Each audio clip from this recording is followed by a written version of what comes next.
are precious to humankind. We satisfy our innate desire to nurture and carry on our bloodline through our progeny. Our children, in turn, rely on us for love and survival.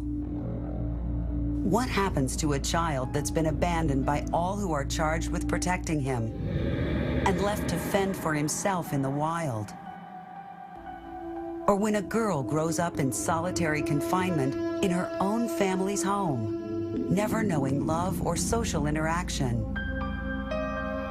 Since the earliest of times, such stories were thought to be nothing more than myths.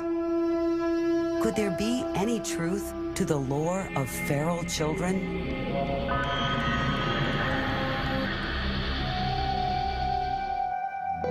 The word feral means wild or undomesticated. It brings to mind the myth of Romulus, the founder of Rome, and his twin brother Remus, who were raised by a wolf. Or that of Tarzan, who lived among animals in the wild. For centuries, feral children have posed questions that go to the very heart of what it is to be human. One of the central questions in all of science that has to do with humans is, are we a product of our genes or are we a product of our experience? The old nature-nurture issue. Feral children tap into this because they are the natural experiment that we're not allowed to carry out. They are the children who go through extraordinary circumstances, which no one could naturally create. But the fascination, I think, actually originates in these sort of primal ideas about the difference between humans and animals. Part of being a human is being brought up by humans. If you're not brought up by humans, are you completely human? And I think in some of these cases, that's the issue that we're dealing with.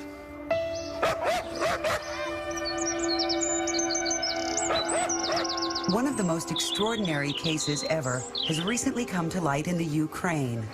Oksana Malaya was born in November 1983. According to medical records, she was a healthy child.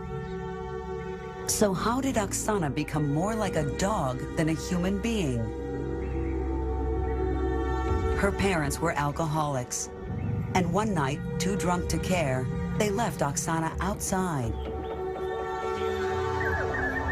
Looking for warmth, the 3-year-old crawled into the farm kennel and curled up with the mongrel dog that probably saved her life. But while the dog helped her survive, her time in the kennel also had awful consequences. For the next 5 years, she would spend her life living as a dog.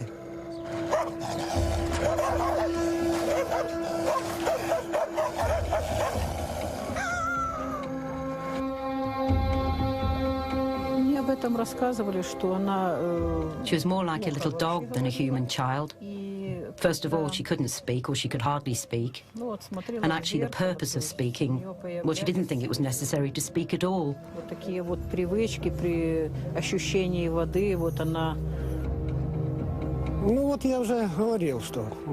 Children can copy the habits of the creatures around them. If those creatures are human beings, they become like human beings. But as you know, she was surrounded by dogs, so she became more like a dog than a human being.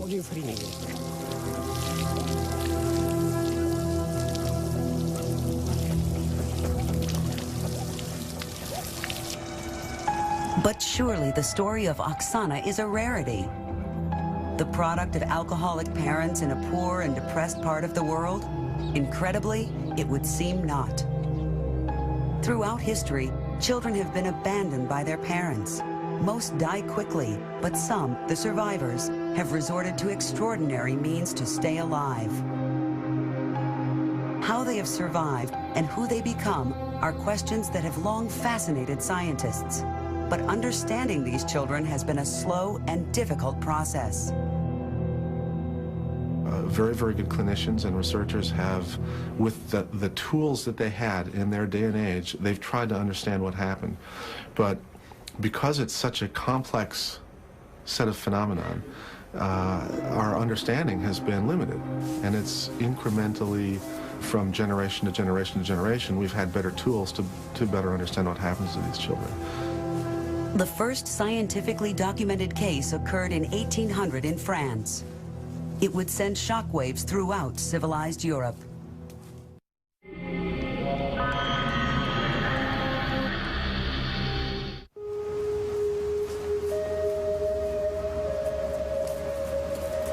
The scientific study of feral children began in the most improbable of circumstances. On a cloudy afternoon in southwest France, two hunters were out in the woods looking for deer. It had been a long day, and they hadn't caught anything. But their luck was about to change.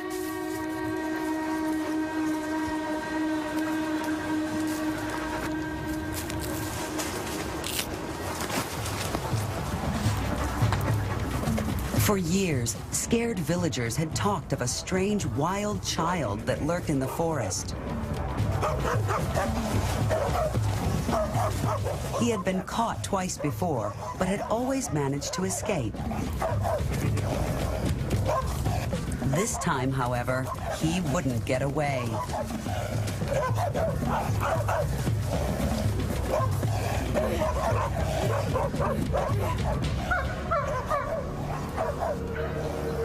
News of the capture spread fast. In Paris, one young doctor, Jean Etard, was especially interested. The boy was brought to Paris. Most of the city's medical professionals quickly decided that the boy, now called Victor, was nothing more than an idiot.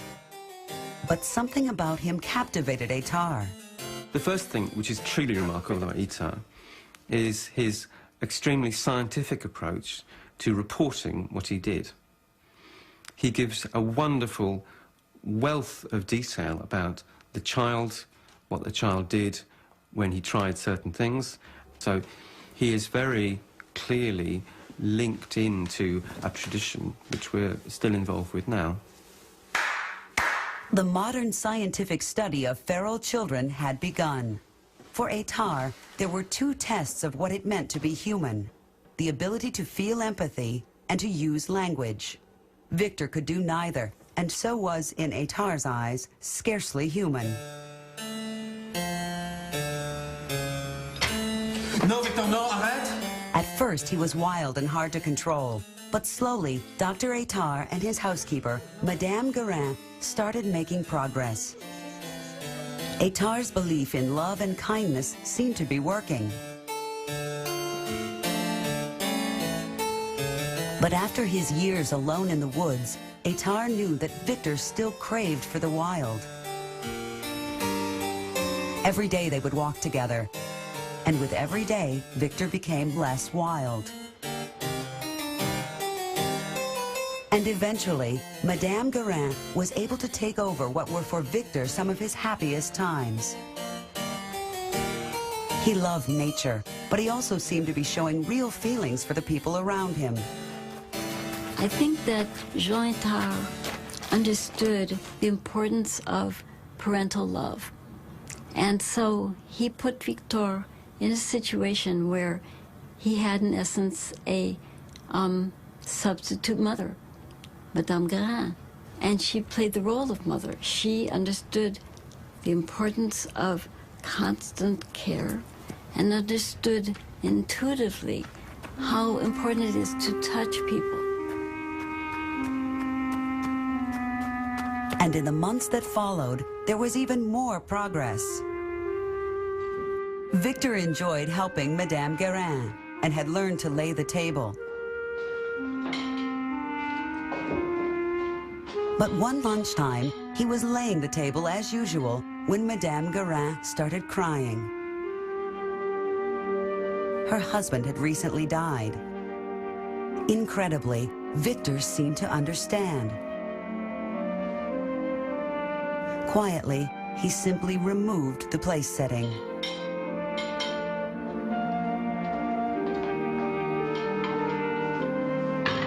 This was the breakthrough Etard had been waiting for.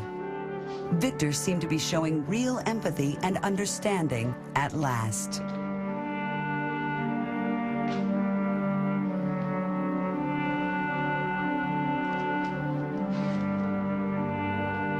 By putting away the place that he'd laid, he was showing that he could empathise with Madame Guérin. He realised that he'd made a mistake, that his mistake had hurt her. And I think by doing that, he was showing his ability to put himself in the position of another human being, something which, when he was first brought to Paris, would have seemed impossible. Victor had passed the first of Étart's tests. Nervous but excited, Étart realized that it was now or never. It was time for Victor to learn to talk.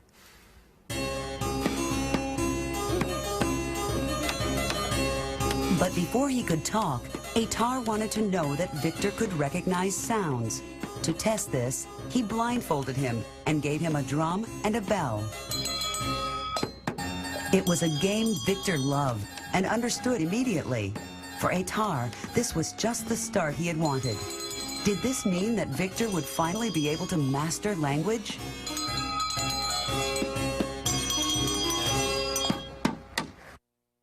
A drum is one thing, but language is infinitely more complex. Before he would be able to talk, Étart knew that Victor would have to master his vowel sounds, the building blocks of all language. Oh, Victor, assis-toi et me regarde. Victor. But this time, Victor was at a complete loss. To him, it was all nothing more than a game. Étart could see his dreams for Victor disappearing before his eyes, and for the first time ever, lost his temper with the boy. No. But it was no good. Étart realized that Victor just couldn't make sense of the sounds that other children take for granted. Without this, how could he ever be expected to talk? Étart felt that to be a human being in the fullest possible sense, you had to be sociable, you had to be language-using, had to be measured, orderly, artificial. And when he realised that Victor was unable to attain that, I think he loses interest and really leaves him to his own devices. For the next 20 years, Victor would live with Madame Guérin, happy but abandoned by the man who had tried so hard to save him. With Victor, Étart had shown that it was possible to bring a feral child back into society. But with language, the ultimate test, he had failed. Despite this, interest in feral children continued unabated. In 1828, a young boy, Caspar Hauser, was found lost and alone in Germany. His background as much of a mystery as Victor's. And as the century wore on, more reports were appearing from distant corners of the globe. From India in particular, came a series of stories about children living with wolves. Distant and unproven, to scientists they seemed little more than myth. Then, in 1930, a properly documented case of 2 girls living with a wolf pack came to light. American scientists were particularly interested. But before the girls could get to the United States, both died of fever. One of the scientists who had been waiting to see them was primatologist Winthrop Kellogg. Despite this setback, he was determined to prove that nurture was the dominant influence in child development. Kellogg knew that the perfect way to prove his theory was to engineer a feral child, to get a baby, put them among wolves, and to see what happened. Clearly, this is the one experiment he couldn't do. This is the forbidden experiment. So what he decided to do was the next best thing, which was to reverse that forbidden experiment and to bring an ape into a human family. For the next year, the chimpanzee, Gua, would spend every day with Kellogg's young son, Donald. As Kellogg had predicted, Gua could learn many human characteristics. But the experiment had unforeseen consequences. Kellogg really thought of this as an experiment on the chimpanzee. In actual fact, it became equally an experiment on his son, particularly in the way in which the son was picking up or not picking up language. Rather than learning words, Donald was learning the barks and yelps of a chimpanzee. Horrified, Kellogg called off the experiment. Almost by accident, Kellogg had shown the vulnerability of early childhood, how the smallest changes in environment can have unforeseen and long-lasting effects. It was a subject that continued to intrigue scientists. In the 1960s, American psychologist Harry Harlow continued where Kellogg had left off. Harlow's work was really seminal in this entire field because he showed the crucial importance of the caregiving relationship between a mother and an infant, and how the physical stimulation, literally the physical contact with the caregiver, has profound impact on healthy development. At birth, Harlow took baby monkeys from their mothers. They were then given a choice between a cold wire monkey with milk or a soft, warm monkey without. Amazingly, they chose the more comforting figure every time. And socially, the effects were devastating. Raised in isolation, without any love or encouragement, these young monkeys were scared and confused. Harlow couldn't explain it, but something about this early isolation had damaged them for life. But these were monkeys. Would the same be true for a human child? It would be another 20 years before scientists had a chance to find out. And when they did, it would be in the busiest, most urban setting imaginable. Officials in the Los Angeles suburb of Arcadia have taken custody of a 13-year-old girl, and they say was kept in such isolation by her parents that she never even learned to talk. The girl still wore diapers and was uttering infantile noises when a social worker discovered the case 2 weeks ago. But the authorities are hoping she still may have a normal learning capacity. Among the first to see the child was Temple City Detective Sergeant Frank Lindley.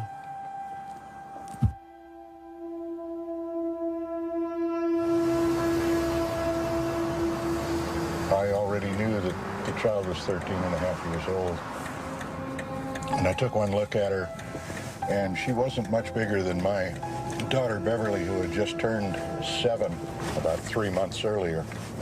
And I really had a hard time conceiving of the idea that the child was the age that she was. The child obviously had been severely mistreated. She was still in diapers, couldn't walk. She had no verbal skills at all at that point. The last time I was on this street was probably 30 years ago. Yep, there it is. Hasn't changed much. The backyard looks the same. It's all weeds and dead grass. Looks the same as it did in 1970. The house belonged to Clark Wiley. A loner, Clark had turned his back on the world after his mother had been killed in a hit-and-run accident. After the accident, things in the Wiley house would never be the same again. The house was completely dark. All the blinds were drawn. And there were no toys, no clothes, nothing that would ever indicate to you that a child of any age lived there.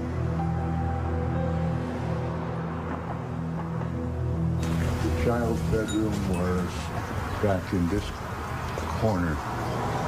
That was the bedroom. The windows were covered to about 3 inches from the top, which was the only natural light that had ever come in there, and all the time the child was in the bedroom. The entire furnishings of the bedroom consisted of a cage with a pull-down chicken wire lid and some type of piece of wire securing it when they closed it down. There was a potty chair with some kind of homemade strapping device. For 13 years, Jeannie had spent her nights locked in bed, her days strapped to a potty chair. During that time, Clark had ordered his son John and wife Irene never to talk to her. In her darkened room, she had led a life of near total isolation. Even close neighbors were completely unaware of her presence. We came home from work and the police was here and they came to question us. That's when we found out, you know, what happened and, you know, that they had a little girl. Nobody knew before. And when we found out what happened, how she was treated, I mean, everybody was shocked and just unbelievable. For their whole marriage, Clark had imposed his will on Irene. And blind with cataracts, she had been too scared to resist. But one day, something broke. While Clark was out buying groceries, she seized her chance and fled. It was the first glimpse the world would have of Clark and Irene's dark secret. I met Clark and Irene at Temple City Sheriff's Station. They were both under arrest at the time. When we interviewed Irene, she would make no mention of the family whatsoever, particularly the children. I attempted, along with my partner, to interview Clark. He refused to talk to us. He wouldn't say a word. He never even acknowledged that he understood what we were talking about. Unable to face the truth, Clark took matters into his own hands. This morning, the authorities reported that 70-year-old Clark Wiley shot and killed himself just before he was to go to court and be arraigned for child abuse. After 13 years, Jeannie was at last free. And for scientists, she was just the case they had been waiting for. For 13 years, Jeannie had lived a life of complete isolation. Raised in a city bedroom, Jeannie was as much a feral child as if she had been brought up by wolves. At 13, she was the size of a 6-year-old. Worst of all, she had never been taught to speak. The question now, could she ever learn? Jeannie's case was so scientifically important that the government funded a team of scientists to help answer the many questions she posed. Two of the scientists who would become especially important to Jeannie were child psychologist James Kent and linguist Susan Curtis. Neither had ever encountered a case as extreme as Jeannie's.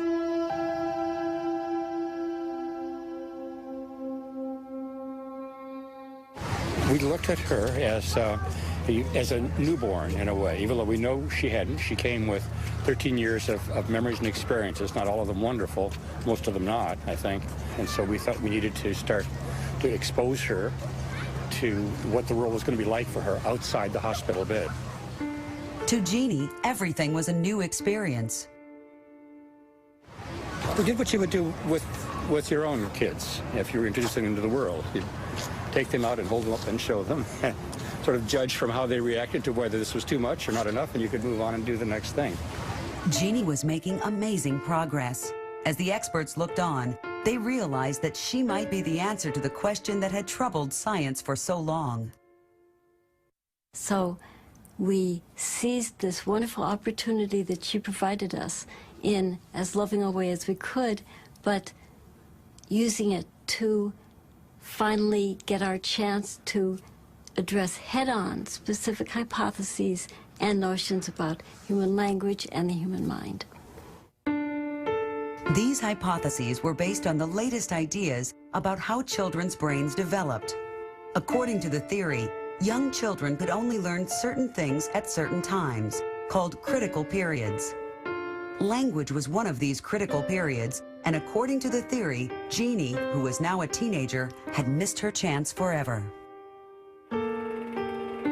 But incredibly, Jeannie seemed to be proving the theory wrong. As this footage shows, Jeannie was blossoming. Not only was she delighted by the world around her, but she was learning the words for the new things she was seeing. She was extremely interested in everything around her. She wanted to know the word for everything around her. She wanted to engage people all around her.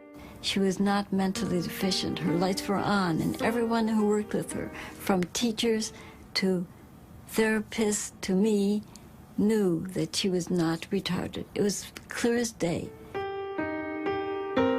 And as she began to learn more and more words, hundreds of words, much more rapidly than I ever imagined, and stringing them together, I began to think maybe I will be wrong. Maybe she will be the one that will prove that this hypothesis is incorrect. But Jeannie could not escape the effects of her past so easily.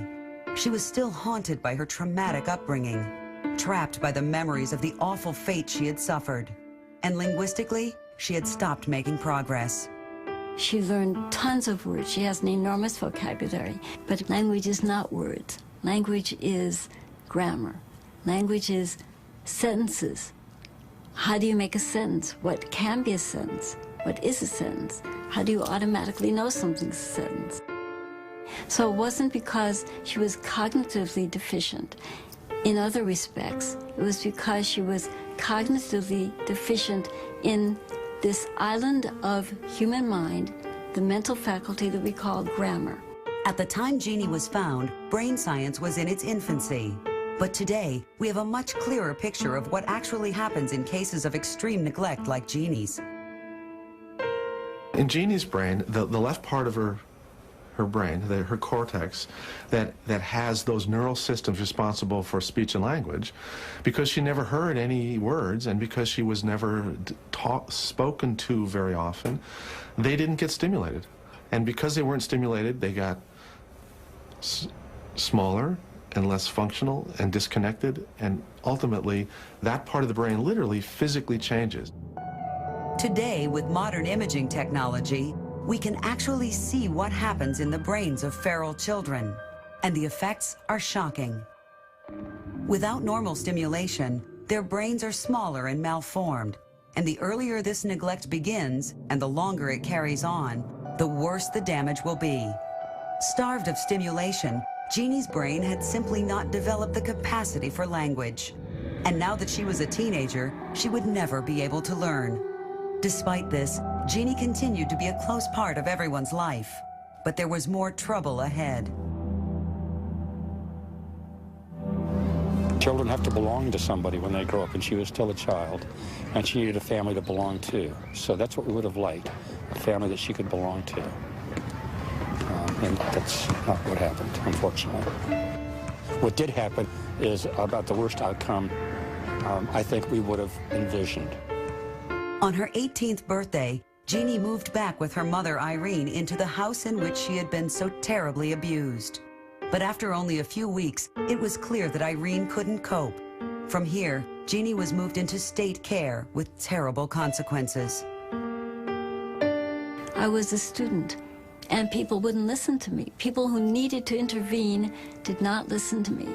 And so I spent lots and lots of time on the phone pleading with people to intervene and save this person who had had the worst experience of deprivation and isolation in all recorded medical history. Jeannie moved from home to home, sometimes with the very people who served as her therapists. This potential conflict of interests raised tensions among the many people involved in her life, and a tug of war erupted over the child. As Jeannie's condition deteriorated, Irene decided that Susan Curtis and the other academics had become too close to Jeannie. A lawsuit followed. I went from being asked to be her guardian to 1 week later being prevented from seeing her or phoning her. And ever since then, I've been prevented from having any contact at all. So, although I have lots of, I'm still a scientist, I'm still interested in knowing things about her language now and all kinds of interesting things I would like to pursue academically.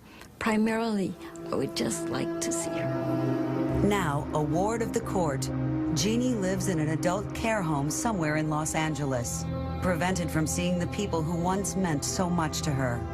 But children like Jeannie continue to be discovered, even today.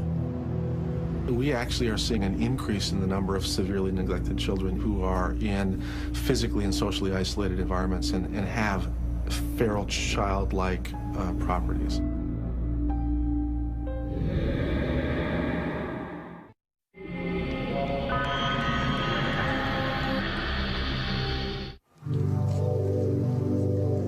In the Ukraine, we uncovered an incredible story.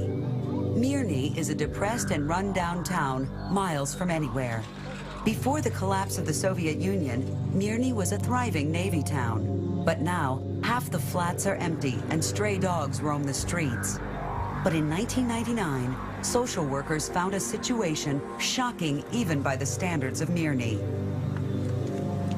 On the 3rd floor of this block, a 4-year-old boy called Edik was found in a deserted flat.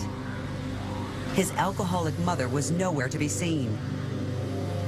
As the authorities started asking questions, a horrifying picture began to emerge. While Edik's younger sister Nadia had been cared for by neighbors, Edik had been forced to look elsewhere for love and affection. Without a mother to care for him, Edik had turned to the local stray dogs for warmth and protection. Worse, he started to behave more like a dog than a human being.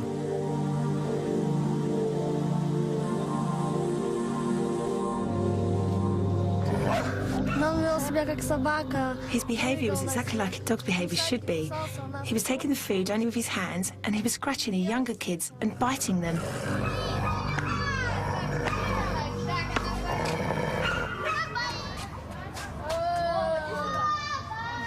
Two years later, Erik is 6 and lives in a foster home in the nearest city.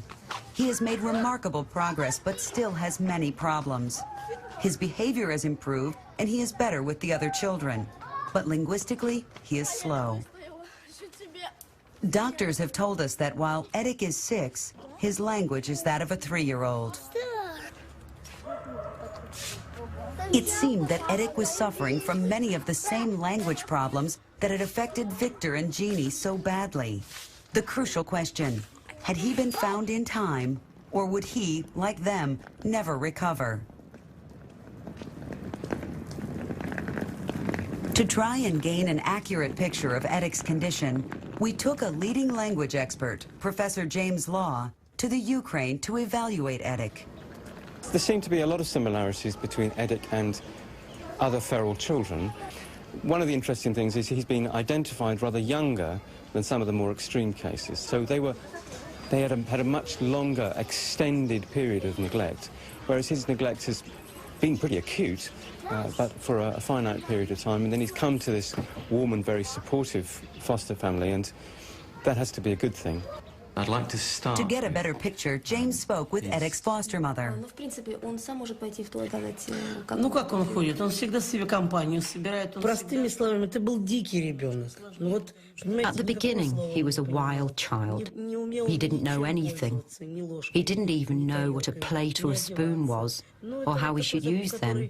And it took months to make him eat normally, and to get him to wear clothes and behave normally. Противный ребенок. Picture that his foster mother paints is, in the last 6 months or so, there seems to have been a bit of a breakthrough in some way, and it's not so much to do with his language, although that has been improving, it's to do with his ability to relate to other people and to, if you like, empathise. With Erik's background clear in his mind, James could begin to make a more formal assessment of Erik's strengths and weaknesses. As the session progressed, it was clear that Erik was reveling in the attention. But just how much of an impact had 2 years of neglect had on his language? It was time for James to find out. Now. Это всё.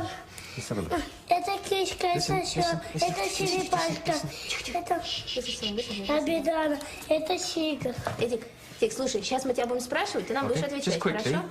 Point to the elephant first. Тихо. Тихо, Listen слушай. very carefully.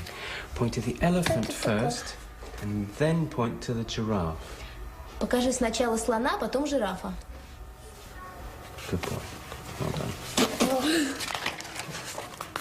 Point to the cat and then to the bird. Покажи сначала кошку, потом птичку. Okay. Молодец. Okay. Linguistically, Erik had made good progress since moving from the awful conditions in the town in which he was found. But the details of his past were still unclear. To get a better picture, James needed to take Erik back to Mirny, the town where he had been so badly treated by humans that dogs had become his most faithful companions. As he walked around the village, Erik could remember little of the details of what happened to him. But he could remember some of the places behind the flats where he had run and slept with the dogs that had become his family.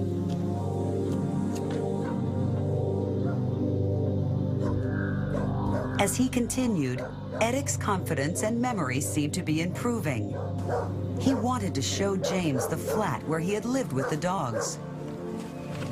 But as we re-emerged at the front of the block, we were greeted by a local delegation. Somehow, the mayor and police had been alerted to our presence. They claimed that the story about Erik was a lie and demanded we stop filming. She knows this woman. She's saying that everything that he was told about this family is totally wrong, and that's why you shouldn't film anything here. It was clear that something had happened here, but with the mayor and police's vigorous denials, it was far from certain exactly what. However, as we were leaving the town, James was approached by a local woman who clearly recognized both Erik and Nadia. Despite the police's intervention, she was determined to tell him what she had seen when the children lived in the town. Absolutely awful conditions. She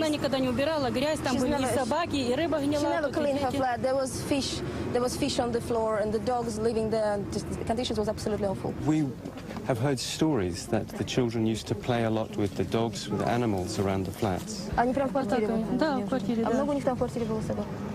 То две, то три, там, по-моему, всех она кормила. She's saying that yes, the children were great friends of the local dogs, and these stray dogs used to come and live in their flat. There were always not less than 3 dogs in their flat, and Erik was sleeping with them. But could a young child really live with dogs? And if they could, how would this incredible relationship work? Animal expert Steve Fryer has worked with dogs for over 20 years and studied their very special bond with man. The relationship between domesticated dogs and humans is really very special, and it's almost a primeval urge and feelings that we get about dogs, and I'm sure they have about us, because they've been around us for so many thousands of years, and it's been passed on through generation after generation. But how would he explain Erik's incredible story? I believe food was the issue, and the dogs were coming into the warmth and security of the apartment and getting regular food or irregular food. So they must have seen this young child as a provider for the pack, and perhaps pushed his status up much higher than if he'd just been a 3-year-old child running around with them. Dogs are very quick to learn, to seize on an opportunity. So if there's free food source, then it would be a very big bonus in their thinking capacity towards this child. Erik, it seems, was lucky. By offering the dogs food and shelter, he in return received the warmth and companionship that probably saved his life. But after only 2 years with the dogs, he had suffered serious consequences. But what of Oksana? She is now 19, but spent almost 6 years living in a kennel. She was found at 8, almost the same age as Victor. Would she ever be able to talk? Or would she, like Victor and Jeannie before her, be condemned to a life of silence?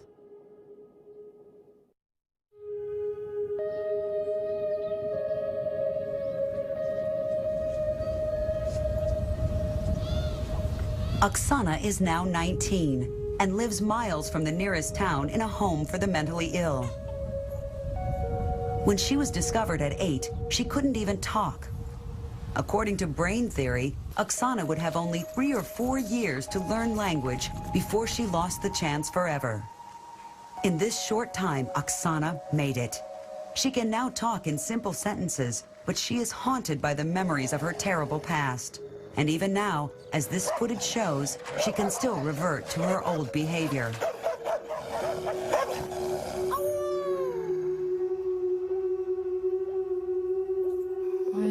My mum wanted to have a boy, and she had a girl instead, and so she just threw me out and put me into the kennels. When I was small, the dogs were breastfeeding me, and later they brought me, like when I was bigger, they brought me what people gave them, and they shared it with me. I wasn't scared of them at all. It was my home. So what does the future hold for Oksana? The only thing we can do is to try and correct her behavior, so she gets used to living in a human society. The best way to do it is to try and find a proper occupation for her, and it will focus her mind from dogs and animals to some sort of useful occupation. But she will never be considered a normal person. Found at 8, Oksana has made amazing progress. But like Victor and Jeannie before her, it seems that her development has come some way, but will now go no further.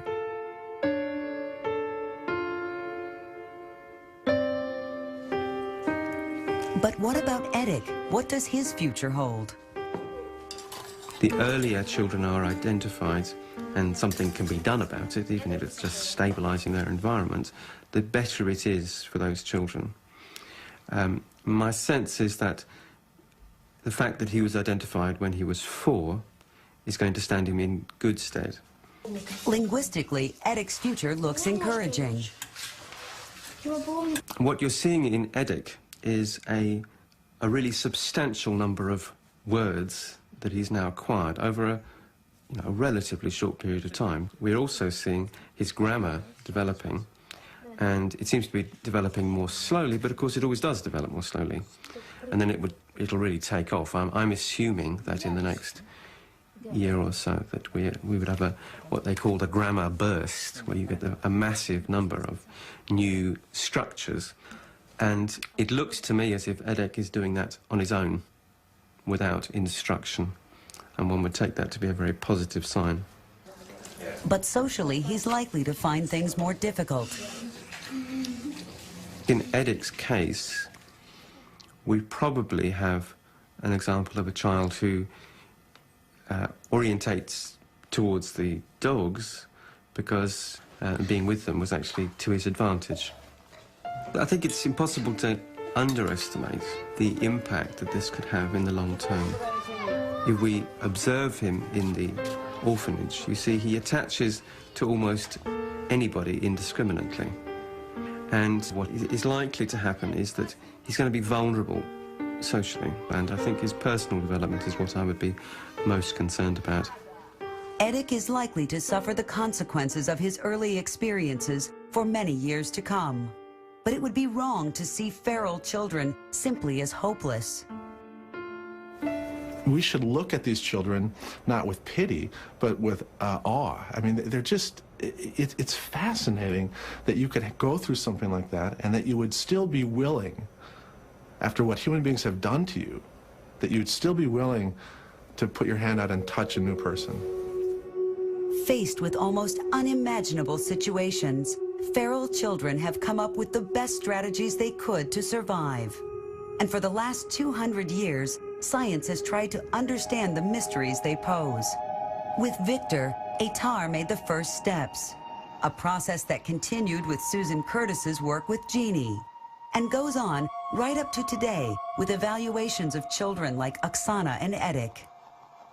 We are continuing to learn more and more about how to help these children and more about how these neglectful experiences influence their brain. But we're just on the very, very, very cusp of being able to be helpful. Because to date, we haven't done a very good job with that. We just haven't understood the brain or brain development in ways that would allow us to be as good as we can be. And I think that that's changing. And as we look to the future, one thing is certain. The story of feral children is far from over. I think there always will be stories like this. Really, as long as adults, are abandoning children, leaving them to their own devices, as long as really adult cruelty goes on, then there will be feral children.